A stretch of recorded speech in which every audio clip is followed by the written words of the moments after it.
Hari Om Swamiji. Yeah, good evening. Good evening, everyone. Welcome to the continuation of the discussion on the foundational texts of Indian philosophy.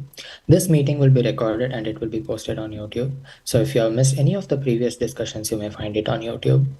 There would be a question and answer segment at the end of the discussion. If you have any questions, please feel free to unmute yourselves and ask. Please use the raise hand feature of Zoom in order to maintain the queue. If you are not speaking, please mute yourselves in order to reduce the disturbances. Thank you. Recording in progress. Thank you, Prajwal. Om Sthapakaya cha dharmasya sarvadharmaswarupine avataravarishthaya Ramakrishnaya te namaha Sudhismritipurananam alayam karunalayam namami Bhagavad Padam Shankaram Lokashankaram. So we are now entering the last phase of our discussion of Shankaracharya's commentary on the Bhagavad Gita, and later we will take up the 4 important statements called Mahavakyas from 4 Upanishads which represent 4 Vedic traditions.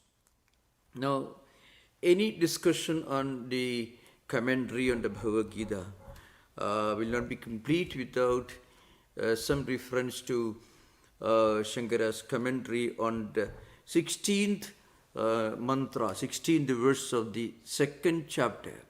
Nasado vidyate bhavo, na bhavo vidyate sataka, ubayor avidushto andastu anayoho tattvadarshibhi.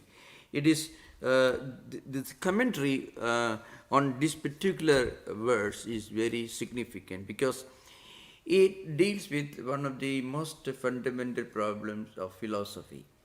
Philosophy itself is defined as a search and a quest for truth. What is real? What is unreal? These are the basic questions in any philosophical discussion. In fact, that's what is being discussed in the commentary on this particular verse, the 16th verse of the 2nd chapter of the Bhagavad Gita. Basically, it tells you that the absolute reality can never be non-existent. The existence can never be non-existent. And non-existent can never be existent. So this is the basic truth. And it says that those who have reached a proper understanding of this basic principle, they are called Tattvadarshinaha, means those who have realized, not just believed or studied or intellectually analyzed, but those who have actually realized the truth behind what is real and what is unreal, they have reached the ultimate goal. And this has been discussed and a proper decision and conclusion has been reached by Tattvadarshibhihi, means by those who have realized the supreme truth. This is the simple meaning of this verse. Now it opens many different questions. What is real? What is unreal? So 2 words are used here in this verse, Sat and its opposite, Asat. Sat, if you consult any dictionary, Moni Williams or Aptis, any dictionary you find, Sat is often defined as the existent or existence. And Asat is its opposite. This is very simple. But Vedanta, the word Sat or existence with E capital has got a profound significance.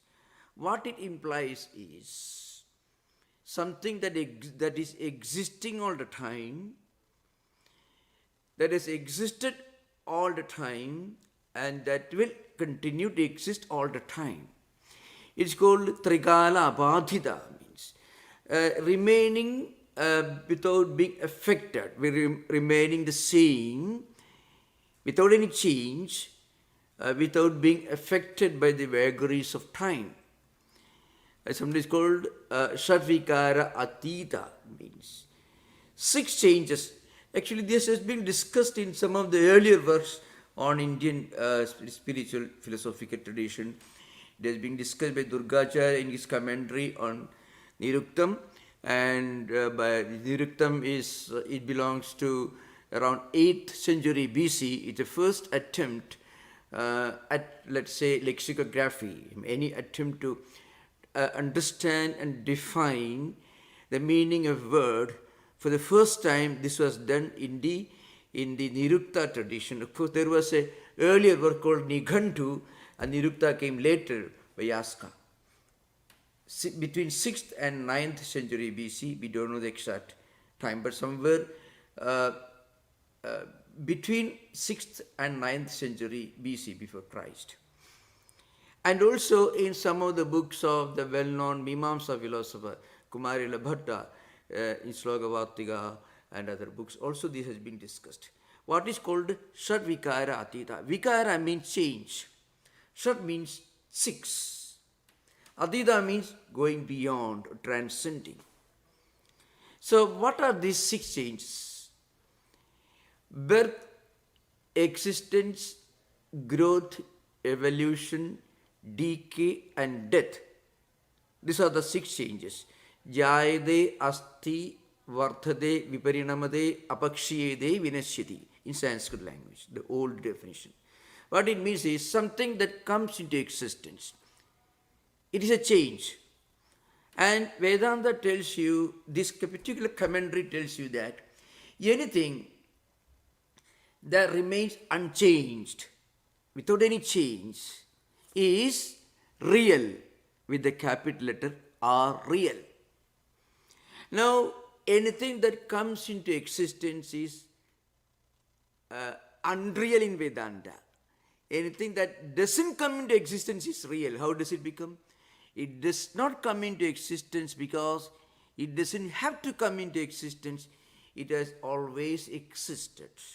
So existence itself, or being born in this context, birth itself signifies a change from a state of empirical non-existence into a state of empirical existence. Again, empirical, not in the absolute sense. So, Brahman or Atman never comes into existence. Ajo nitya shasutoyam burano na hanyade hanyamane sharire. Aja, the word used in the Gita itself, in fact, in the same chapter. Aja means unborn. Unborn doesn't mean that something that does not exist. That's what it means in Western philosophy or in modern science. In empirical science, unborn is something that does not exist. In Vedanta, unborn means something that always exists. Again, it doesn't go through any of these other 5 changes. So, birth, existence, growth, like we know, different parts of the physical body will grow after your birth, and evolve. Let's say a unit of change from, let's say, infancy to boyhood, from boyhood to youth, youth to middle age, middle age to old age, and so on. That evolution, it doesn't happen to Atman. But Atman is only reality. Atman is only absolute reality. So it doesn't come into, it's not born. In that sense, it doesn't go through the change of coming from a state of non-existence empirically into a state of empirical existence. It doesn't exist like in that sense. It doesn't grow, it doesn't evolve, it doesn't decay, it doesn't die, and it doesn't go through any of these 6 changes which constitute the wheel of samsara according to Buddha. Pratitya samutpada, which is one of the vital points of Buddhist philosophy, both in Hinayana and also Mahayana, because it belongs to the original teachings of Buddha found in the Tripitakas, which existed long before the other 4 schools of in Buddhist philosophy came into existence. You know, Sautrantikas and Vaibhashikas, which belong to Hinayana, and Vijnanavada and Shunyavada, which belong to Mahayana. So, Buddha also taught this Pratitya Samutpada.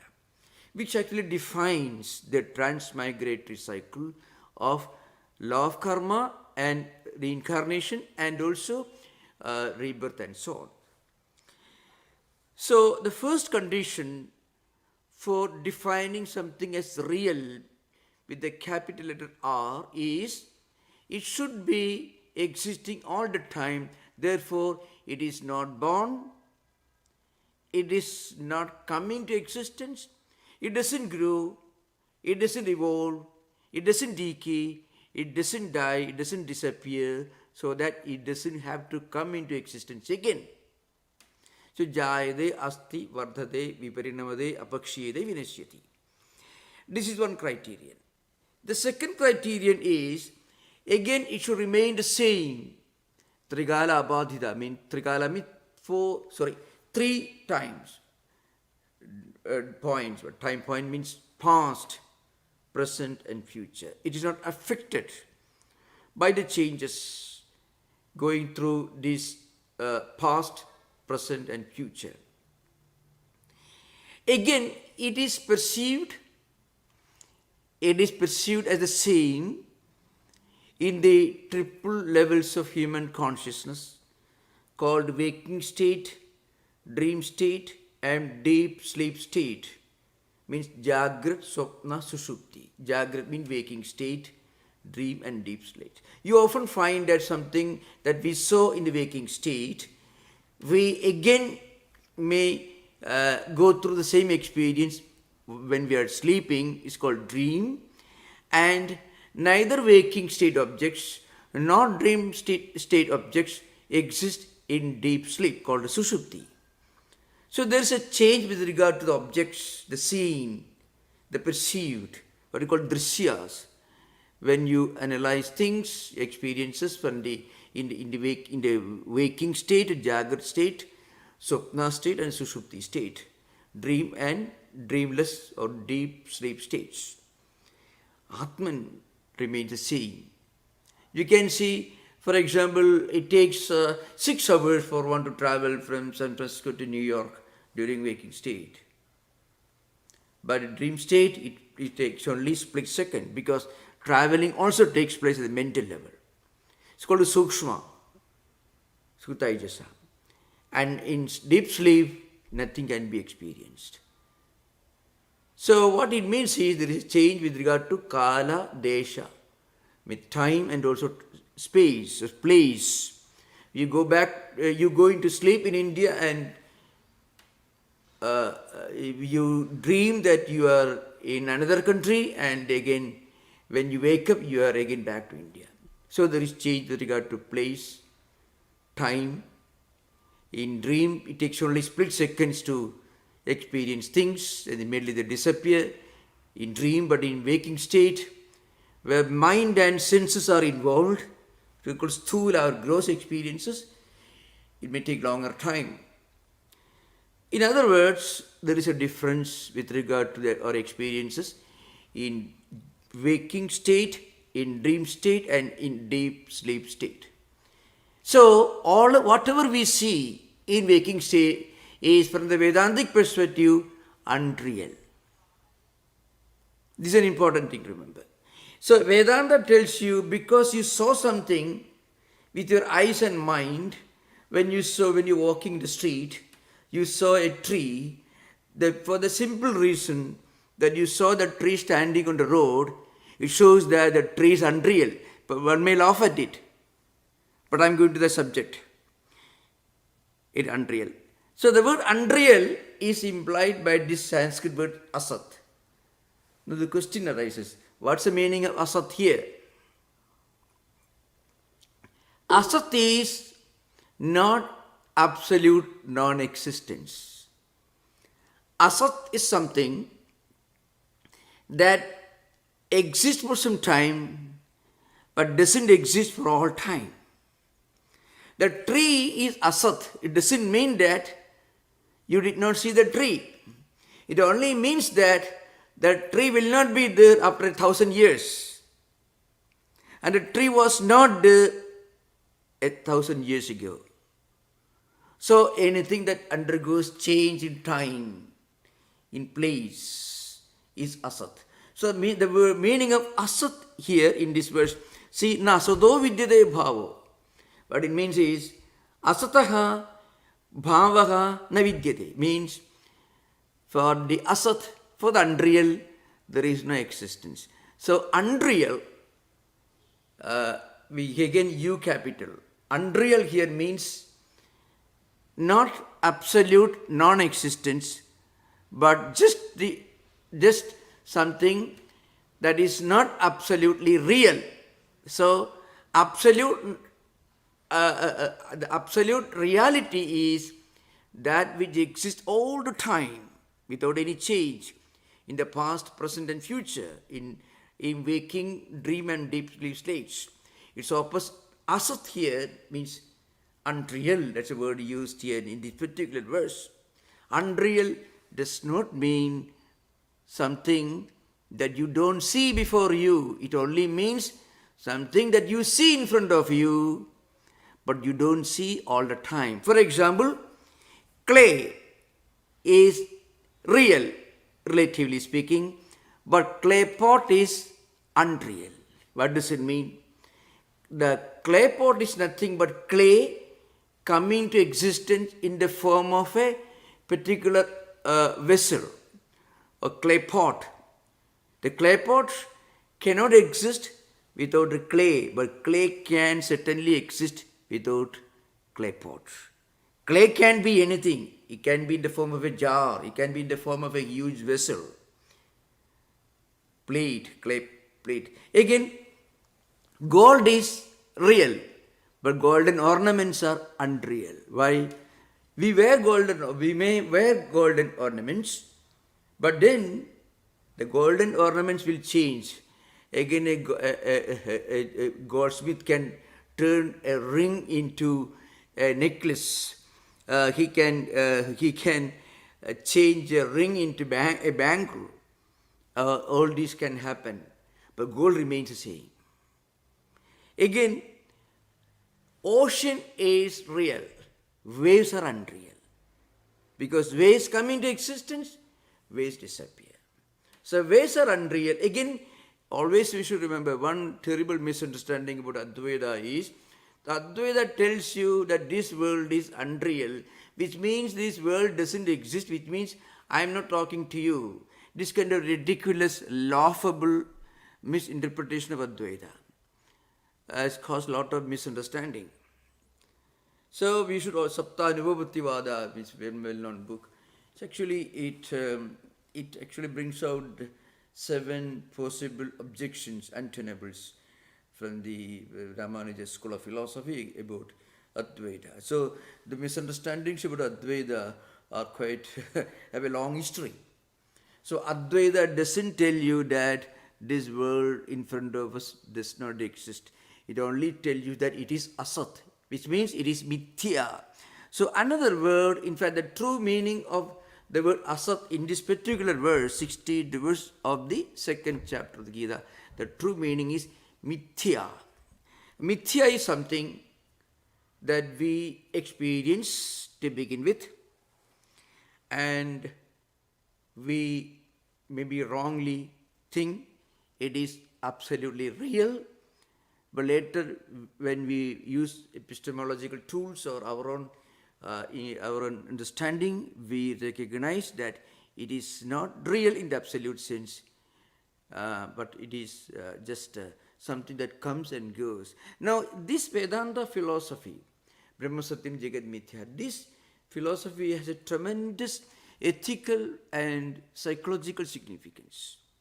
If we can actually understand this fact, that's why anayoho antaha tattvadarshibhihi. The mean antaha means nirnayaka, means exact decision understanding. The real relationship or difference between sat and asat, the absolute reality and mithya, has been properly understood and recognized by tattvadarshibhihi, by great philosophers. It means if we can do that, then actually there need not be any problem in our own personal life or even in this world. If you have medical crisis, financial crisis, any situation, We will address the problem, we will work hard to solve the problem, we will be efficiently working to resolve the crisis. At the same time, we won't lose sleep over that. That's a psychological significance of this idea.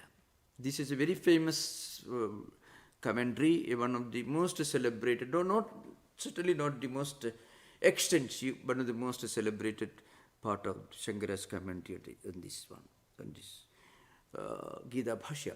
So, Sat means Paramarthika Satta, absolute reality, which remains the same without any change, the past, present and future. And Asat means something that we may think to be real, to be absolutely real, but later recognize as we grow spiritually, we may recognize that it is not absolutely real, it is only relative, it is mithya. This is the idea behind. So again, you have to remember, in that there's one of the major areas of demarcation, the line of demarcation between Western thought and this Vedanta metaphysics. In Western thought, whatever you perceive using the five senses of perception and mind is the reality. And in Vedanta, whatever you perceive with your mind and senses, mana and indriyani, panchajnana indriyani, whatever we perceive with our eyes and mind, we see things, we using ears, the sense of hearing and mind, we hear things, the sense of touch, sense of smell, sense of taste, all these five senses of perception and mind together. Whatever we perceive like this, for the simple reason, because you have perceived something at the sensory level, Vedanta tells you that it is not absolutely real. Because absolute reality can never be perceived by the senses and mind. The absolute reality can never be perceived by the senses and mind. Only Kant reached some kind of an approximate level towards this in his concept of Naumanan in the Critique of Pure Reason. But that's again, it did not become a tradition, but in Vedantic tradition, this idea has been explored and defined and explained by innumerable scholars belonging to both Vivarana Prasthana and Bhagavad Prasthana. So I shall try to, because it's part of it's a traditional discussion, so I want to refer to that. In Vedantic tradition, after Shankaracharya's passing away, there were three metaphysical traditions that emerged. One tradition was called Bhagavad Prasthana, means based on, originally it was based on a well-known Tiga, a well-known commentary on Shankaracharya's Brahma Sutra, a part of it, written by Vajaspati Misra, and the book was called Bhamati Tiga. So a number of scholars emerged who followed Vajaspati Misra's views. And Velaya, the great Appaya Dikshita, and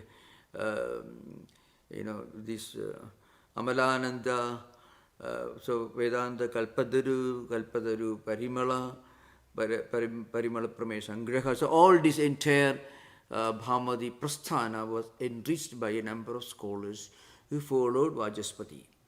It's called Bhamadi school. The second is called Vivarana school. Vivarana school, originally it began with Padmapada, Shankaracharya's own disciple, who wrote Panchapadika.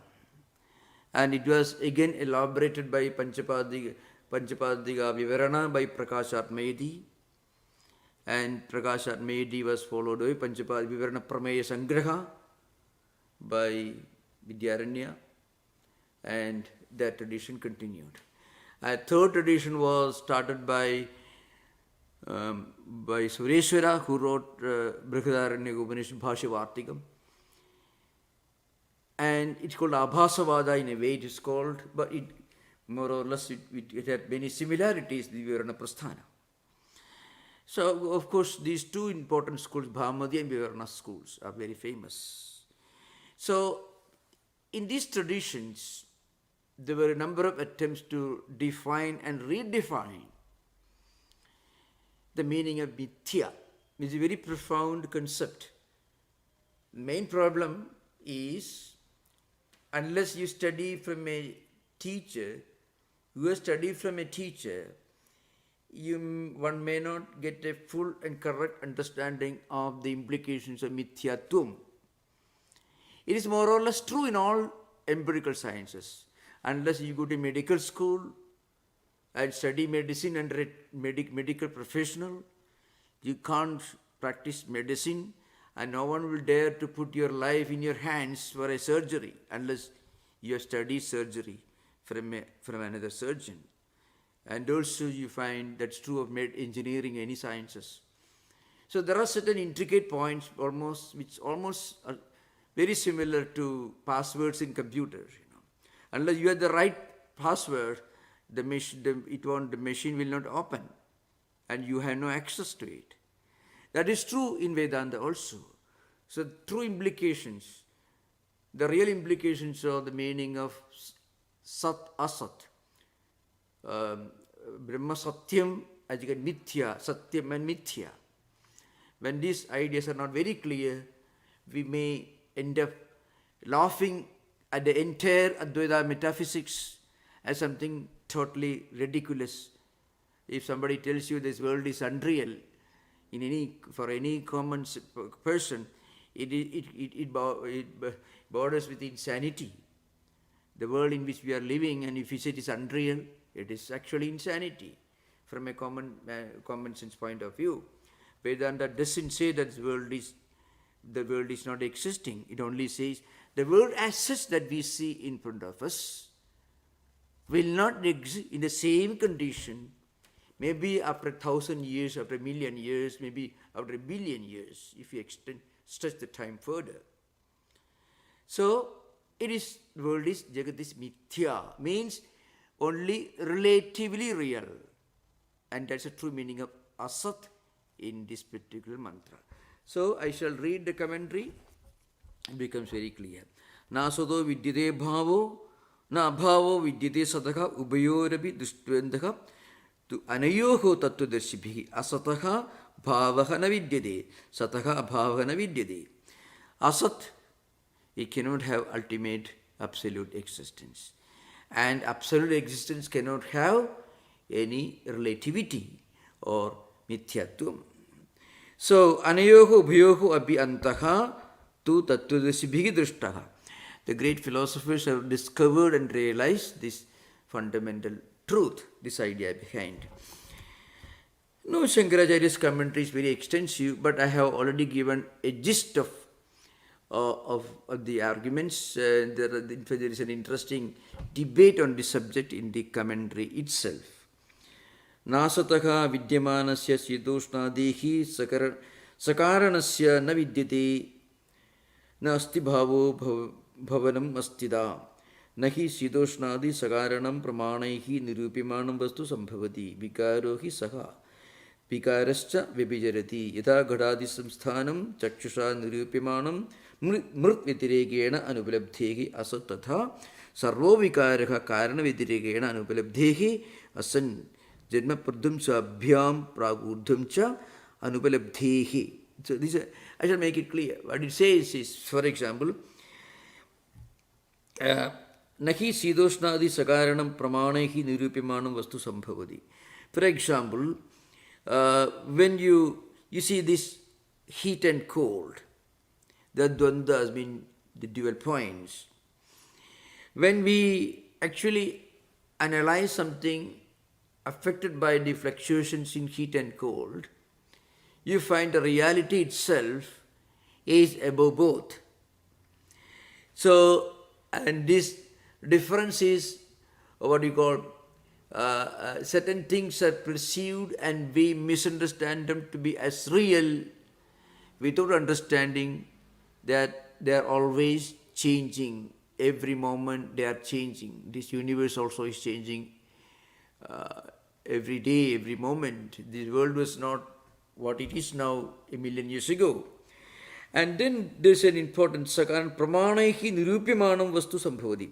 So you find when you use your own tools of knowledge, pramana means epistemological tools, means direct perception, inference, analogy, verbal testimony, presumption, negation, and so on. Pratyaksha, Anumana, Upamana, Sabda, Arthavati, and Upalabdhi. 6 pramanas are recognized by Vedanta in 6 pramanas. So when you use your own intelligence and also your own tools of knowledge, tools of theory of knowledge, epistemology, then you realize that actually they do not have any real existence. Vikaraha hisaha. It's only change. And vikarascha vibhijarati. What is vikara? Vikara is nothing. Change. Change is always continuing. Change deviates from one thing to another. Change means deviation from one state to another state. Yatha gadadi samsthanam chakshusra nirupyamanam mritvidiregana upalabdhehi. For example, a pot, a clay pot is sitting in front of us. Gadadi samsthanam. A compound entity made of clay. It is sitting in front of us. Nirupyamanam, you may break it to test whether it has got any existence independent of clay out of which it is made. Then you realize, no, it is only clay, nothing else. You realize that. Mrit vitiregena anupalabdhehe. Apart from the existence of clay, it has no other entity or existence. Asatatha sarvo vikaraha. So all changes signify asat, mithya. It's a real meaning here. Vikaraka, karana vidirigena anupalabdhehi asan. So suppose you take a clay pot. In the particular context, the effect, what is called karyam in Sanskrit, effect. Effect is the clay pot, the shape of the clay pot, the name you give it. If you call it nama, arupa. Nama means the name, because you call clay with the word clay. When it becomes some kind of a vessel taking a shape, then you give it a different name, and the name you give it is a clay pot.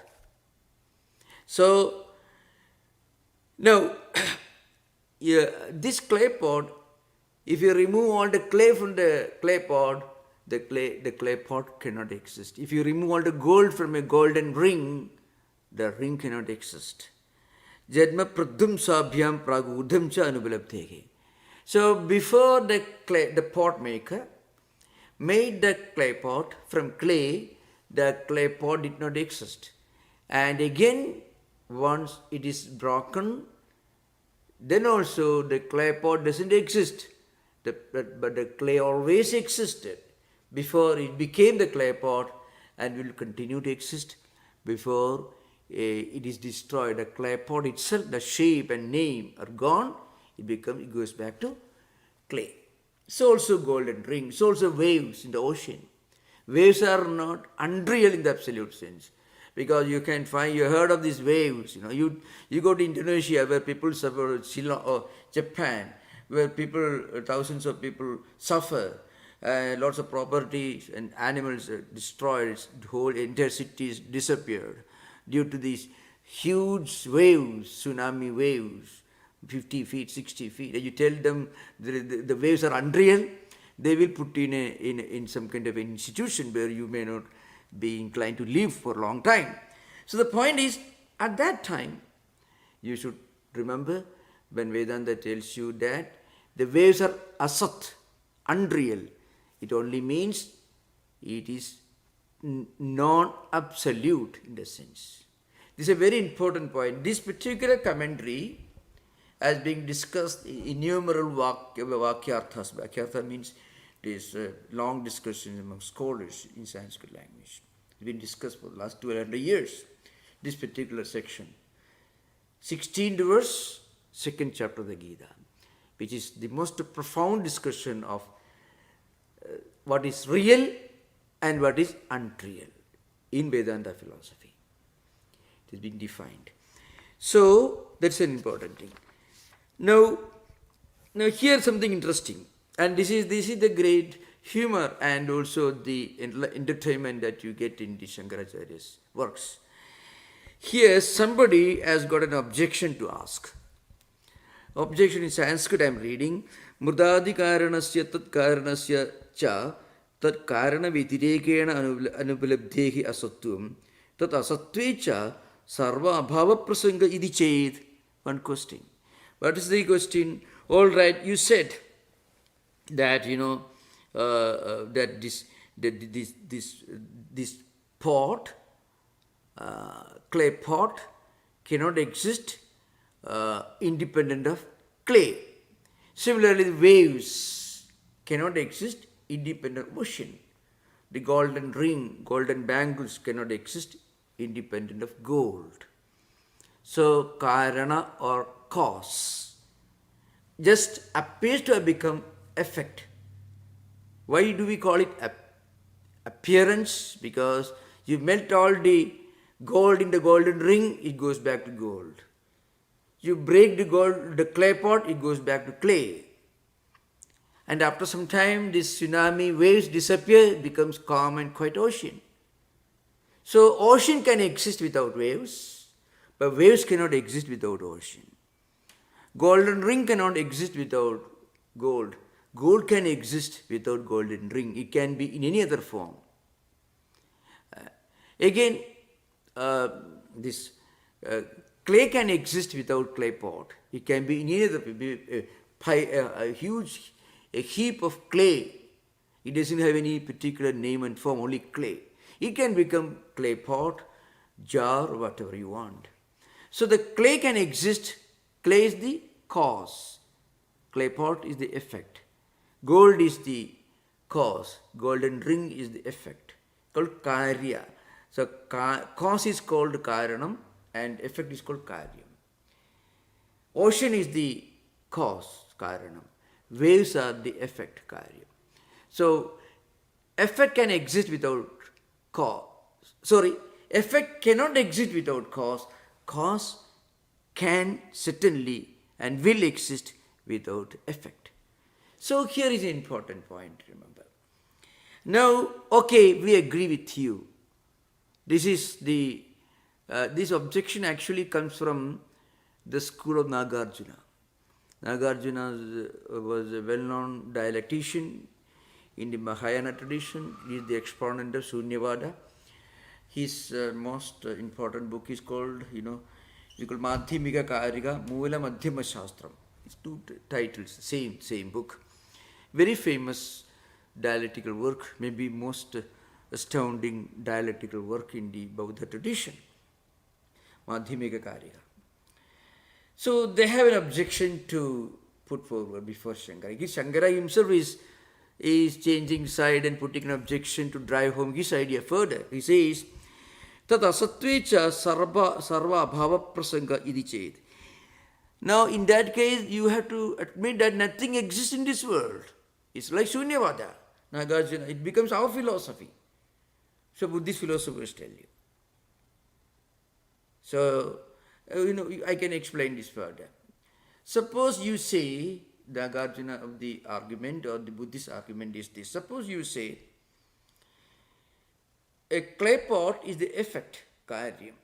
A clay is the karanam, the cause. The clay pot cannot exist without clay. The effect cannot exist without cause. Then you have to admit this clay itself should be an effect of something else. The clay itself is an effect of something else.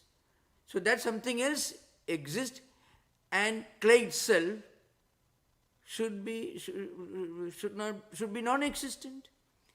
And that's something from which clay comes, that also can be, that also may be an effect of something, and its cause may be real. It says, golden ring is unreal, you say, because golden ring is an effect and gold is real. What about gold? Gold also is an effect of something else, some process, some chemical process, whatever be going on within the earth, that's why golden ore is extracted. So that's the real cause of gold. In that, gold also becomes unreal because it is an effect of the golden ore or something. And that itself could be at the cause of some other chemical changes happening below the earth. So like that, this lineage of tracing the cause and effect of everything goes further and further backward. Finally, you have to admit that everything in this world is caused by something else, so everything is unreal. So that means you have to agree with us. This is the argument coming forward, put before Advaitins. Now, when this problem arises, the commentator Shankaracharya says, no, your argument is not acceptable. Why? Na sarvatra buddhidvayo balabdhehi sadbuddhi asadbuddhi iti. No, it cannot be.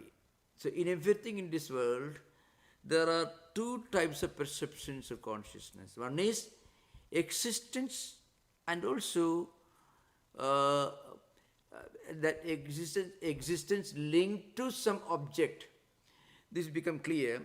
Yadvishaya buddhi na vibhijarati tat sad, yadvishaya buddhi vibhijarati tat asat idi sadasat vibhage buddhi tantre sthide sarvatra dve buddhi sarvaihi uvalabhyate samanadhikaranye. So I shall try to explain this. Nilorpalam, na nilorpalavat san ghadaha san pada san hasti idi evam sarvatra. Na nilorpalavat. So there is a little bit of the rules of conjunction, it is called karmadharya samasa. That will explain. Now the point is, there are two types of awareness or consciousness that come in our mind. For example, when we say a blue lotus, blue is an adjective. It say, or a modifier, you may call it. And it says something about lotus. So here, the word blue is only trying to say something about the quality of the lotus. That is one way of putting it. But here, the sat, asat words are used in different context. So he is san ghataka, san pataka, etc. San hasti. Now, san padaha means the cloth exists. San ghadaga means the pot exists. Now, here, exists or existence aspect of this expression is unchanging. It may be added to anything. So that's why san pataka, san khataka, san hasti, all these examples are given here. Samanadhikaranya means two words implying the same thing. That's it. When the relationship between two words used in the same context is called samanadhikaranya. That is the expression here called Aike samanadhikaranya. What it means is, when you use the word cloth exists, pot exists, elephant exists, san hasti. Here the exists or existence aspect of this expression remains the same. But then pot, elephant, cloth, all these go on changing. Here, what is subject to changes is asat, means unreal, means mithya. Remember, we have to always remember, here the meaning of asat or non-existence always implies not absolute non-existence, but something that exists only in a relative sense. This world, the galaxies, the stars and moons and suns, oceans, all these belong to this world. These are all asat. Why? Because they do not exist in the same manner for billions of years. Because they came into existence in this present shape once upon a time in the past, and they existed in different ways in the present, and in future they will exist in some other ways. There is a change that is happening to them. That's why, yad vishaya buddhihi vyabhijarati tad asat. Wherever there is a change perceived, something that doesn't remain the same fashion, in the past, present and future, which means change. That is asat, that is relative, that is mithya. That's the meaning here. So, that is the meaning of asat. So, in this context, Shankaracharya himself gives some sentences. San padaka, san ghadaga, san ghasti, etc. It means cloth exists, pot exists, and elephant exists. Here, pot, cloth, elephant, there's a change. But the existence aspect is remaining all the time. It's all the time.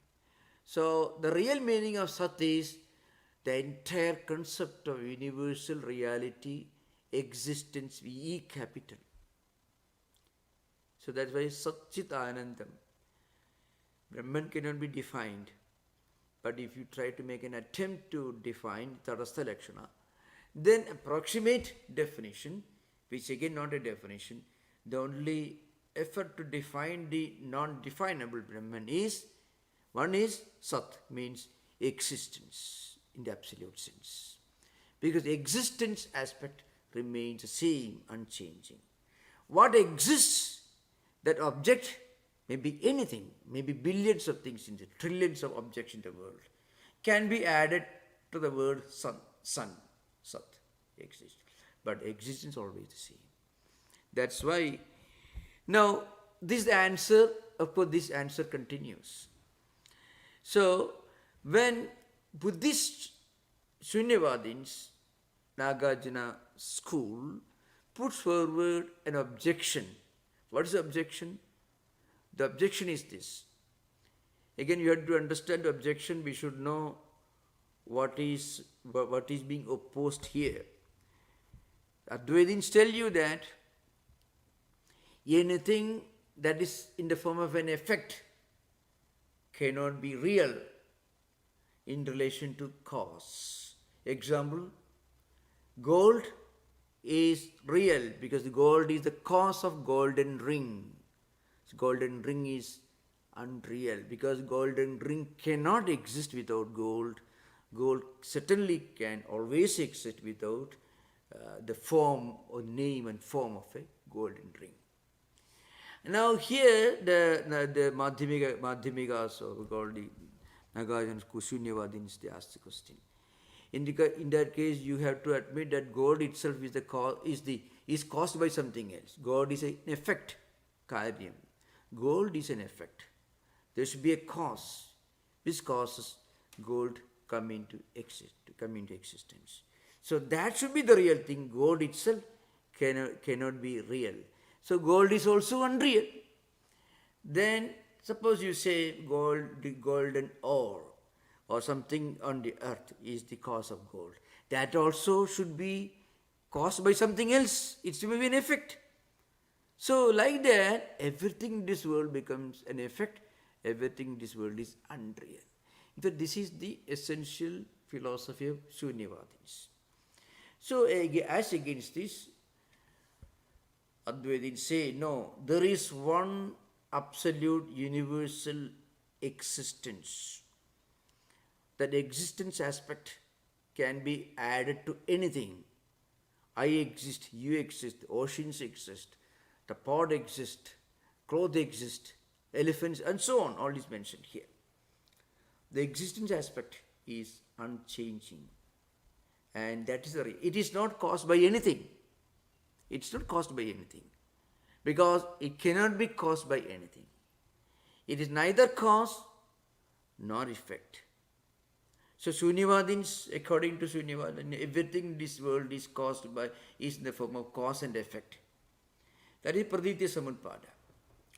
And so the commentator tells you that, no, everything in this world need not be in the form of cause and effect. There should be something behind and beyond everything which is neither cause nor effect. So, this is how the philosophy continues. I hope it's a little of an intellectual game. If we can ask questions, it may need some discussion. We will conclude Gita very soon, and then we will go to the four statements, Tattvamasi, Aham Brahmasmi, and Prajnanam Brahma, and I am Atma Brahma, the 4 Mahavakyas later. If in a few more sessions we may conclude Gita, you are most welcome to come out with questions. Thank you, Maharaj. David's hand is up first. Yeah.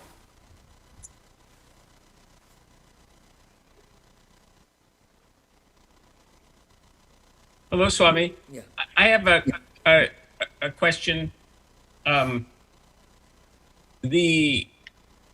See if I can know how to phrase it. We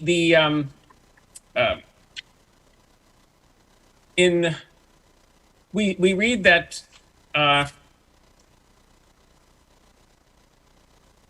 consciousness is an aspect of Brahman, not of mind. And what I'm wondering is life a property of Brahman, but not of the body, of prana? Or is life, what we call life, is that always presuppose birth and death, and life is from prana, but that Brahman is not actually living? We don't actually give that description to Brahman. We don't say we say it's Satchitananda, but is life, or what we call life, always presuppose death? Or can we say that life is actually a property of Brahman also, and prana borrows it, like the mind borrows consciousness? You said something linking consciousness with Brahman. Consciousness is non-different from Brahman. Consciousness is a manifestation of Brahman, not the effect of it, not its product, not the result, manifestation of Brahman. So the way Brahman manifests in life, that is called consciousness. So consciousness is nothing but the manifestation of Brahman in all living beings. So it is something has disappeared. Can you hear? Yes, something happened. I don't know what happened. We can hear you though, Maharaj. Oh, you can hear. I think what happened is Mark by mistake shared the screen. Oh, okay. Oh, no, it's okay, I think. You can hear Yes. now?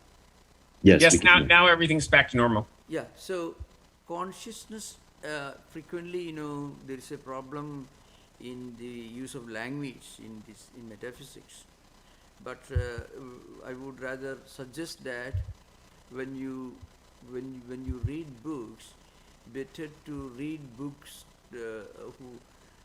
translations by scholars who have studied these books in the original. Otherwise, these especially the old Sanskrit expressions, they do have a received lineage of interpretation and meaning going for the last several centuries. So very often when a translator tries to translate something based on another translation, frequently this problem arises. It happens even in Greek thought also, of course. So it's a very important point to remember. In Vedanta, fortunately, there is an unbroken lineage. I mentioned this earlier, like a password. For example, in this particular context, the word password means, the password is the key. Then only you can get the true meaning. Then only you can access the computer. Similarly, for example, here, the word asat is used here.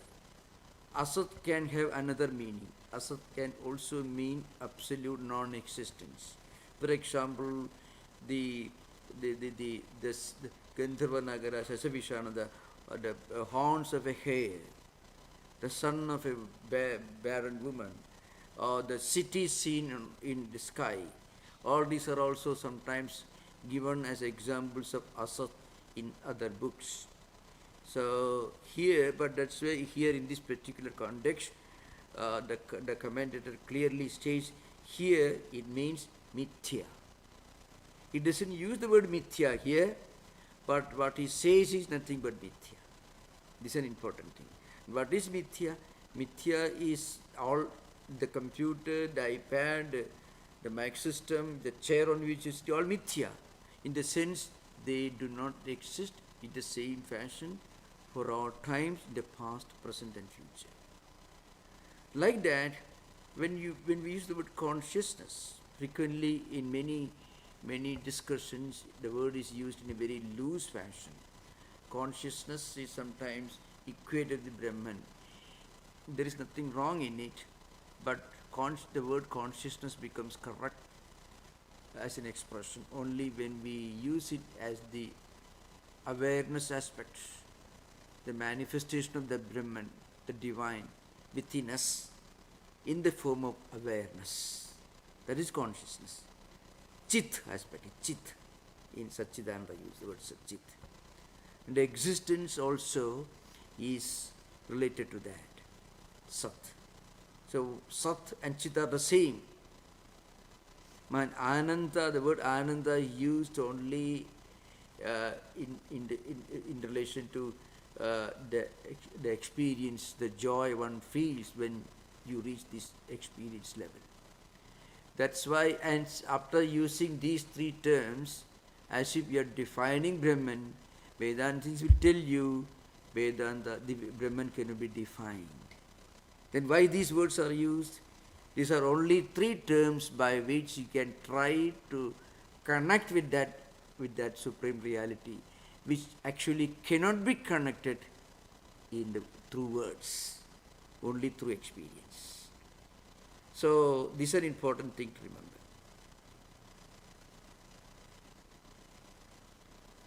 Thank you, Maharaj, and thank you, David. Shay and Mark's hands went up at pretty much the same time, but from Shay's position on my screen, I think he was first. So please go ahead, Shay.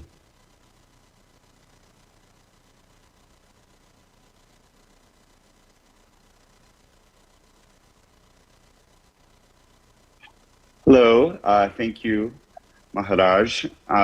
My question is about philosophy and the goal of Vedanta. You mentioned that philosophy is the search for truth.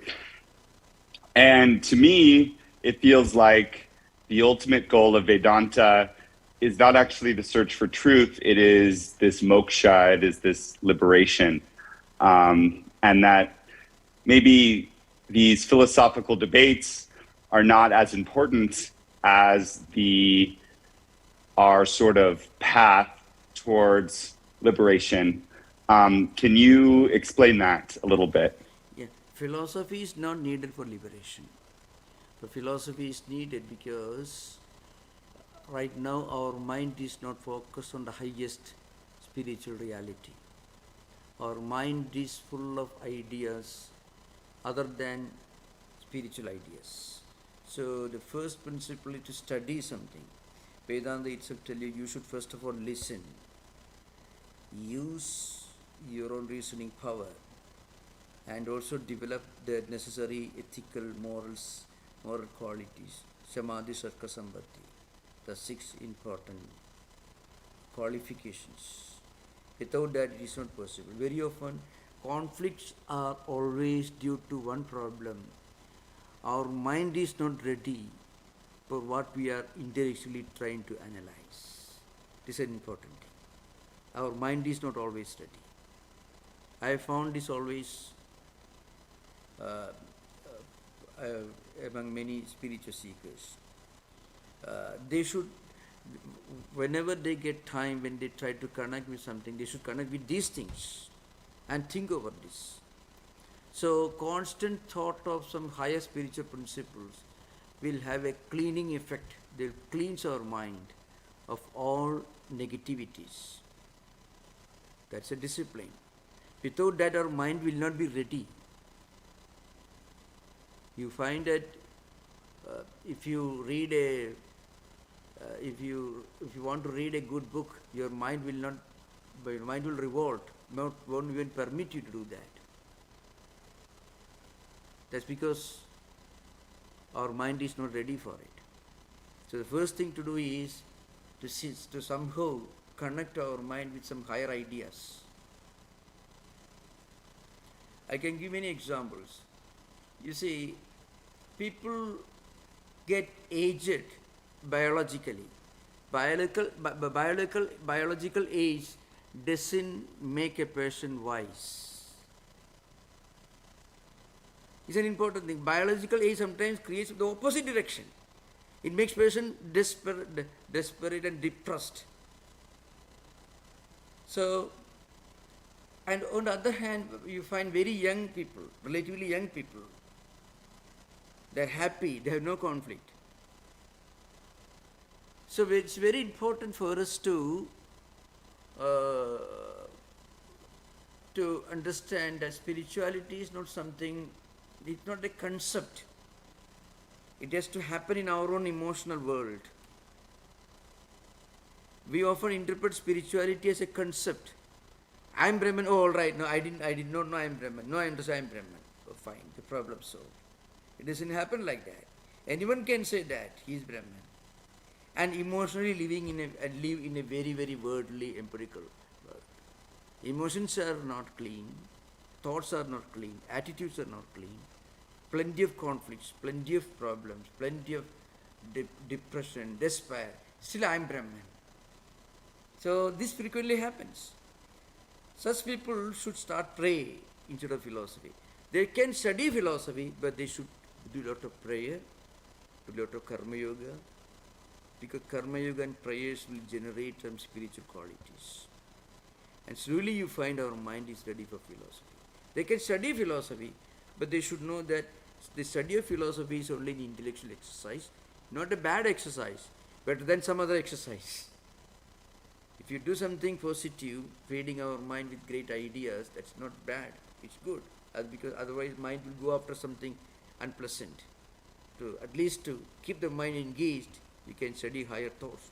You can read Emerson even. You can read Thoreau, you can read Whitman. You can, instead of reading something which I don't want to mention, but people do that. So the point is, and along with that, they should practice prayer. They should practice karma yoga. And they should try to practice this volunteering work without any selfish motive and so on. Then you know what happens? Slowly our mind will move away from the result oriented, from the business oriented, from the utilitarian way of life. We will start thinking of something not in terms of money and wealth. And then only we will be able to read these books. So the main problem is we misunderstand Vedanta to be an intellectual concept. Vedanta is a concept that should be studied. That's an important thing. But when you study that, you should know that it is not an intellectual concept. You may ask the question, why should I study? If we don't study Vedanta, you'll be studying something else. If we don't connect our mind to something noble, our mind will automatically go in search of something which it wants to enjoy. That may be toxic poison. That way, Sravanam is the first discipline for everyone. If suppose a person doesn't like higher philosophy, no problem. You can listen to higher music, devotional music. Some wonderful thing that also will have a purifying effect on the mind. Vedanta is not for everyone. Even Sri Ramakrishna did not teach the Advaita Vedanta to some of his own monastic disciples. He asked them to focus on bhakti, devotion. There were some of our monks in Belum at that time, they mostly did selfless work. Swami Premananda, he was like a mother who greeted all people coming there. There were others, Swami Turiyananda was a great Advaita who came to San Francisco. Swami Tirunadidanda was a man of action. Swami Brahmanandaji was always in a bhakti mode, the highest state. Vivekananda was an Advaita. So you can find. So, like that, you find, depending upon our own temperament, one can take any path to moksha. Bhakti yoga, jnana yoga, karma yoga, everything. Here we are discussing a profound philosophical concept in Vedantic tradition. That's all. This may not be the path for everyone, but studying this may also be beneficial, because at least mind is connected to something that is That, when our mind is fed with a lot of good food, a lot of conflicts will go away. We'll be thinking of these higher things. So, you are right. Philosophy is not at all indispensable for moksha or liberation. No, not at all. There was one Swami in our own tradition, Swami Advaita, was an enlightened soul. He didn't study all of these books. But when somebody read out this, he could understand everything. Because pure devotion took him to a state of mental purity. He could at one hearing understand all this. So you are right. Philosophy is not necessary for spiritual enlightenment. That's true. So philosophy is not an obstacle either. That's important. Even Shankaracharya did not want everyone to follow his path. He started temples, he wrote devotional hymns, he introduced puja, worship practices. So you do that. That's true. Shay, I'm curious if there's any follow-up question from you.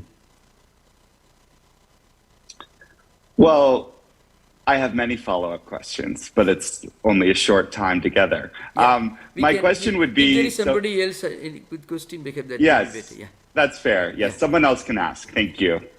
Thank you, Shay. There were compliments on the chat for that question. Mark Goodrich, your hand was next, followed by Ranji. Pranam, Swamiji. Yeah.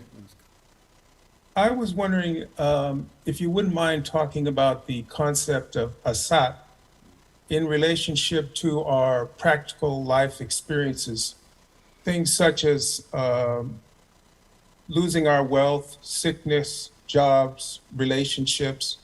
And I've heard you talk about this before, that there's things that happen, but they're not really like eternal. They're not going to last forever.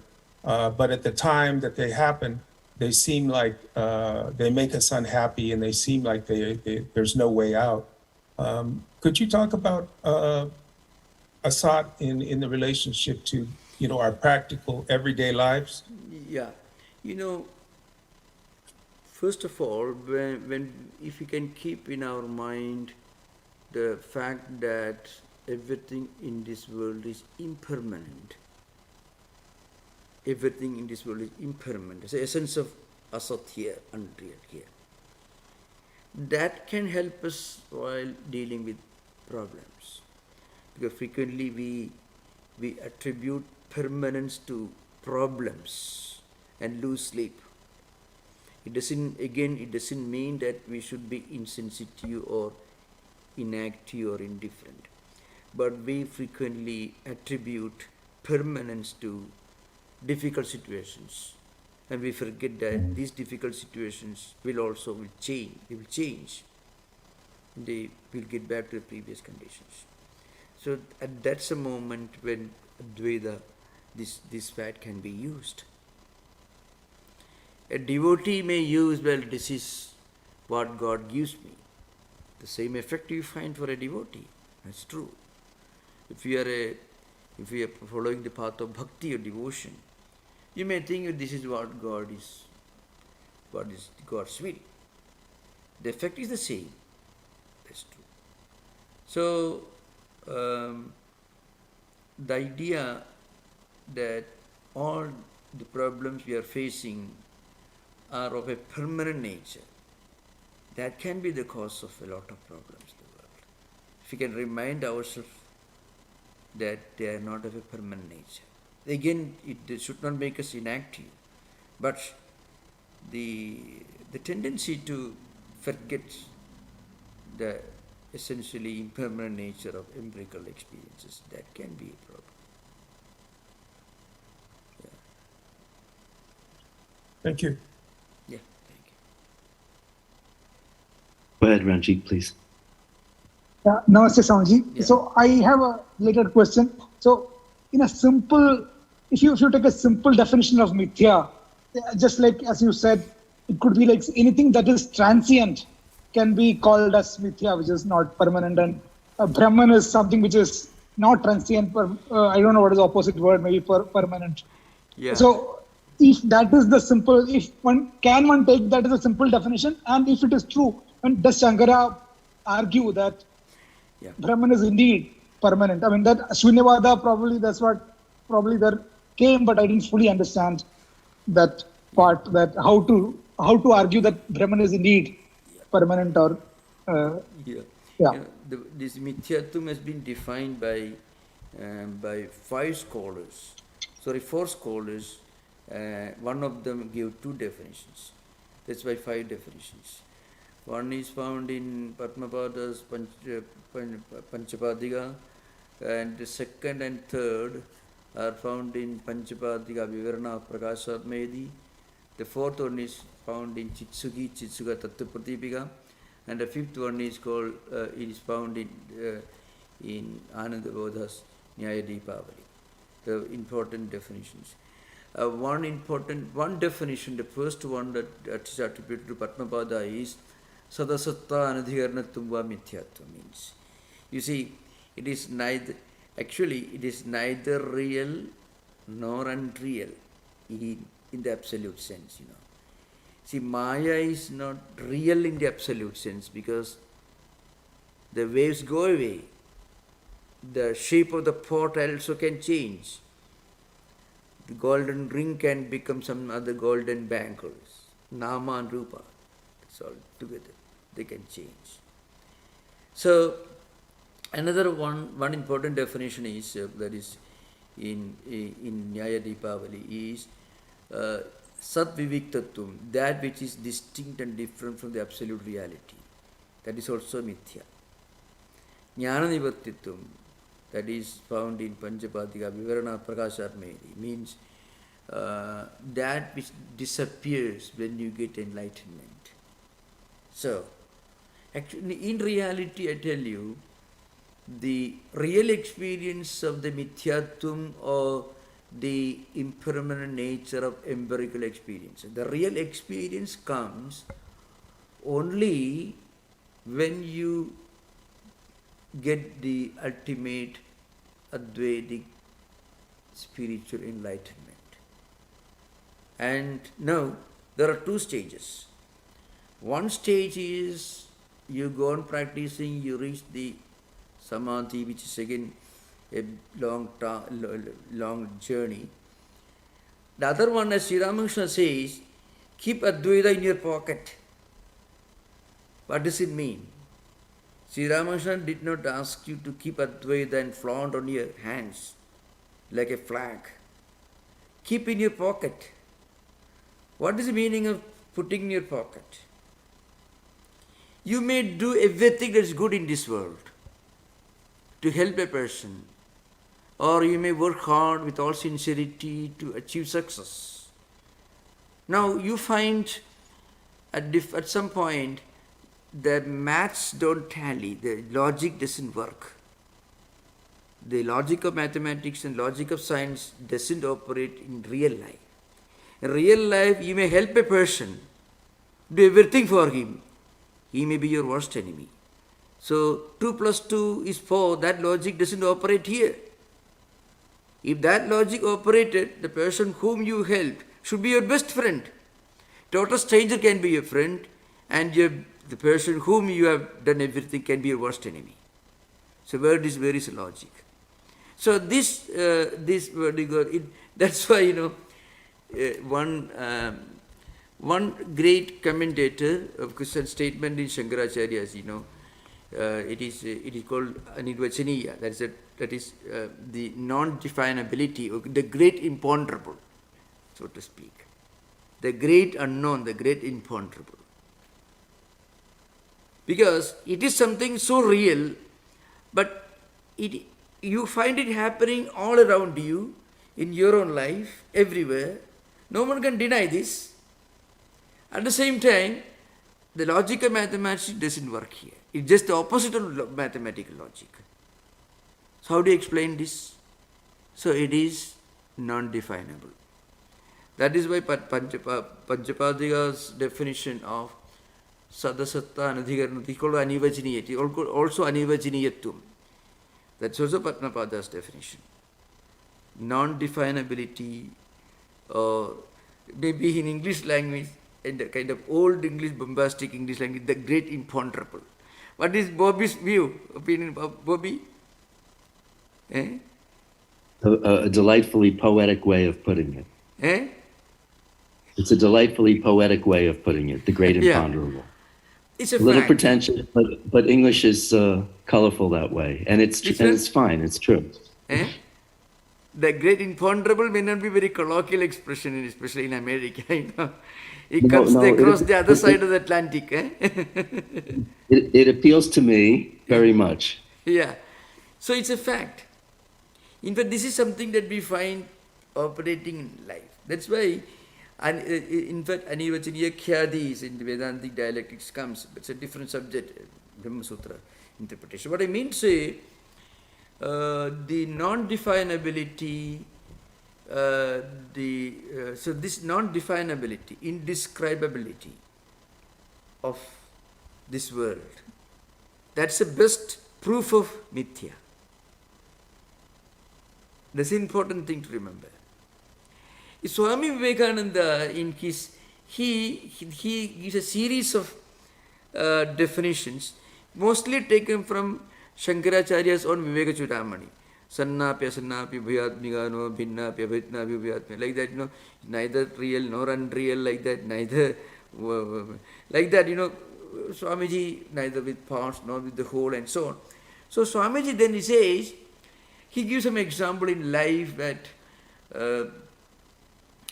a mother takes care of her son with all affection and love. The son behaves differently. So Swamiji says this is Maya. That's how he concludes. And in another context, Vivekananda defines that Maya is a statement of fact. Maya is a statement of fact. Now, really, you know, if it is a fact, you don't make a statement about it. But very often we don't realize it. That's why you have to make a statement. What is obvious, you don't make a statement. You don't deny either. But very often, one may misunderstand and may think that this pot is something absolutely real. It has got an independent status, independent of clay. You have to tell you, no, it is only clay only. Vajayarambhanam vikaro namadheya murtigateva sati. You find in Chandogya Upanishad. So it is this idea, this asat idea, especially in this particular mantra, you know. This mantra is very important, very significant. That's why I chose this. The whole Gita Bhasha is very important. But I chose this one because philosophically it says, in fact, there are many such verses in the second chapter itself. It's called Sankhya Yoga. Sankhya here means jnanam. The word Sankhya is used in the second chapter in the sense of jnanam, means a chapter dealing with the ultimate knowledge. So, okay, thank you then. Okay, thank you. Thank you, Ranjit. Sriram, you're on. When you explained what is Maya, I was reminded of a phrase I heard, Yama Sa Maya. Can you comment on that? If you can slow down your conversation, that may be very helpful, perhaps. You know. Yeah. So I heard the definition of Maya, Yama Sa Maya. Oh, yeah, correct. That is true. So, that is really doesn't exist. Again, I mentioned earlier, if it really doesn't exist, you don't have to make a statement.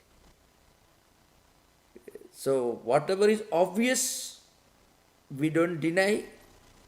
We look foolish if we deny, but we don't need to make a statement. So, in fact, Shankaracharya's own statement is there. Prasaktasya ko nishedha prasaktasya ka prastavaka. Aprasaktasya ko nishedha aprasaktasya ko prastava. What it means, what is obviously this, you don't make a statement, you don't deny it. You don't make something else about it. So like that, ya ma, you know, ya is a pronoun in the feminine gender, strilinga, ya stri, you know, ya kumari, you know, like that, you know, ya devi, sarvabhuteshu, all these you can find. Ma is actually when ma is used with certain senses, certain tenses in Sanskrit, it has got negative meaning. Ma gachadu, don't come here, ma gachadu, don't go there, like that, So Maya, is a combination of these two words, ya and ma. You don't use a pronoun unless there is something you are referring to.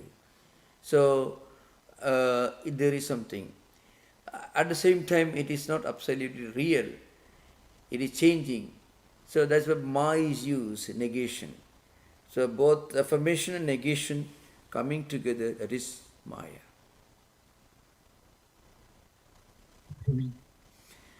So thank you. Maharaj. I think we had a very, very wonderful discussion. Maharaj, may I ask a quick question? Yeah. There are none on YouTube. It's Yeah. just about the historical timeline. You mentioned some of the schools of philosophy debating post-Shankara. And it's my impression that kicked up around the 12th century, that for the first period of time following Shankara, that things were debated, but not as ferociously as they were some years later. Is that correct? That's true.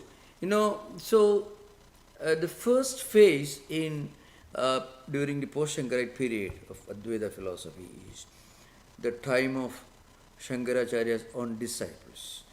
So Padmapada wrote Panchapadika, and his own disciple wrote Panchapadika Vivarana later.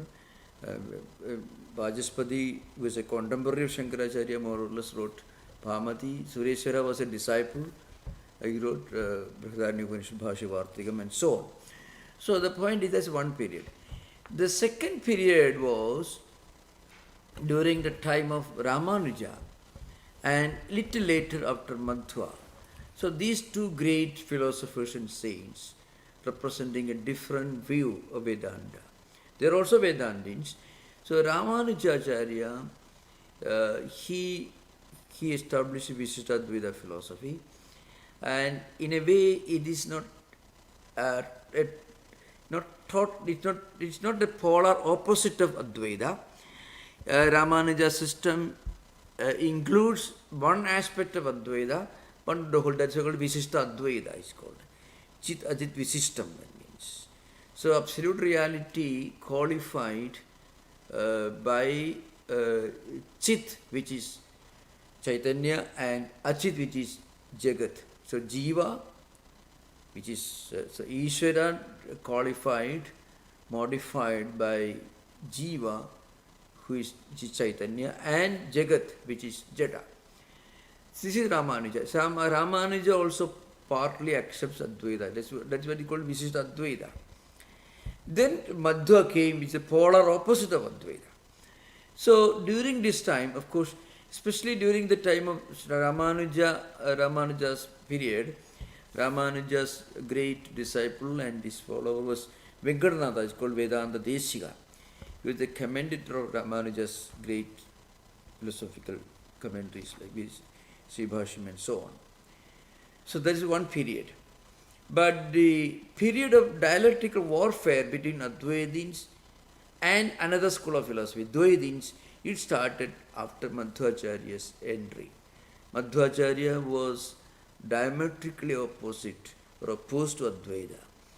And he also was not so much bothered about the importance of Vedas. So he gave a lot of importance to Mahabharata and many other scriptures.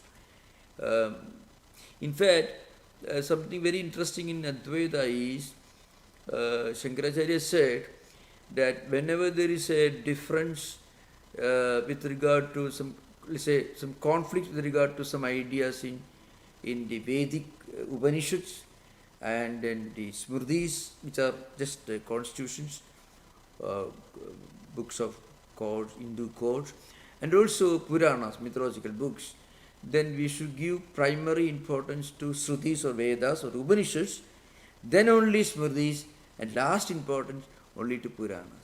But according to Madhvacharya, Puranas themselves are very important. Vishnu Purana and all this are very important according to Madhvacharya. So Madhvacharya's system was a bit realistic, much more realistic, more earthly in that sense. But Madhva tradition produced some outstanding dialecticians who challenged Advaitins. Now you have to remember, I should make it very clear. This dialectical warfare was a very pleasant, very friendly exchange of ideas. It doesn't have anything in common with the conflicts that happen in Europe between the Protestants and the Catholic Church, between the Calvinisms and others, because very often when people listen to these, they may get away with the impression that Shankaracharya's followers and Ramanuja followers, Madhva were fighting. Not at all. In fact, Madhusudana Saraswati teacher was, his teacher was a Madhva follower in Benares.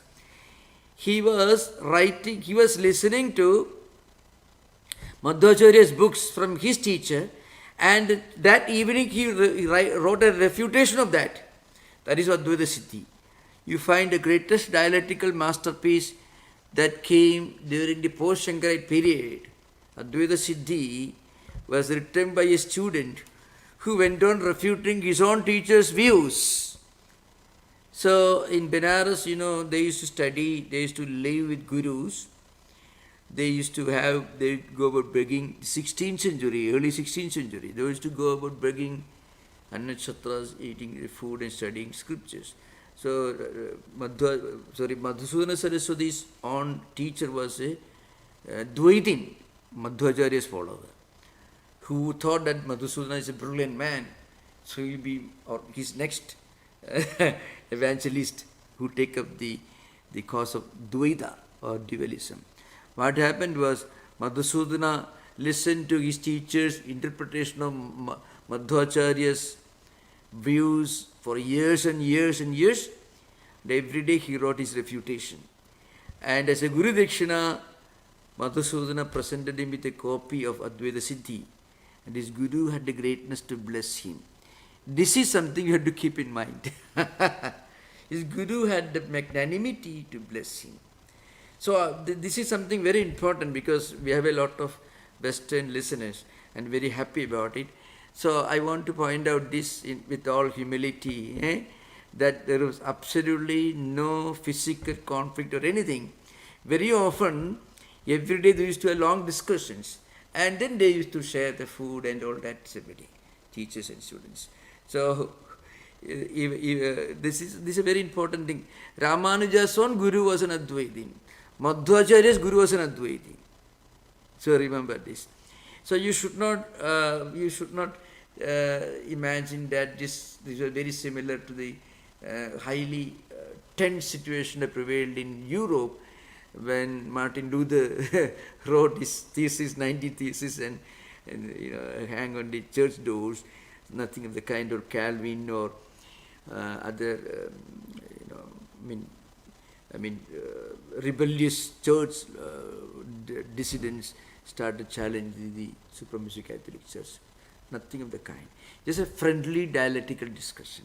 You can very easily, if you want one example, I can say, go to Brihadaranyaka Upanishad, and a powerful muscular lady enters the assembly of the greatest scholars of those times, Janaka's court, Gargi, and she challenges all the great philosophers. And she managed to defeat most of them, except Yajnavalkya. And then afterwards, both were honored by the king and left the place. This is an important thing to remember. Yeah. Okay. Very, very beautiful. Thank you. Yes, thank you. Okay, thank you. Om Shanti, Shanti, Shanti. Om peace. Sri Ram. Yeah, namaskar. Recording stopped. Yeah. Thank you. Namaskar. Thank you. Yeah.